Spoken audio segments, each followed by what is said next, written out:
દિવસે આપણે શું એડવાન્સમાં જોઈ રહ્યા છે અને ભગવાનની યાત્રા આવતીકાલે સુભદ્રાજી વલ્લભૈયા અને ભગવાન આ યાત્રા સુંદર મજાની નીકળશે અને સૌ ભક્તિનો લાભ આપે, સૌને દિવ્યતાનો લાભ આપે, સૌને ધર્મ વધારે એવા ભાવ સાથે દર વર્ષે આયોજન હોય છે.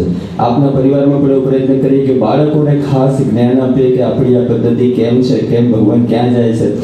અમદાવાદમાં મોસાળમાં કાલે ભગવાન પહોંચશે, સરસપુર ખાતે એના ભવ્ય યાત્રાઓ યોજાશે અને એ સંદર્ભે આજે અહીંયા પ્રસાદી સલોનીબેન ભરતપુર છે એમના દ્વારા જાંબુ અને મગની પ્રસાદી ભગવાનના ચરણોમાં ધરાવવામાં આવે છે. દર વખતની જેમ આજે પણ ખીચડી કઢીનું આયોજન છે. સૌને વિનંતી છે કોઈ પણ લીધા વગર જતા નહીં.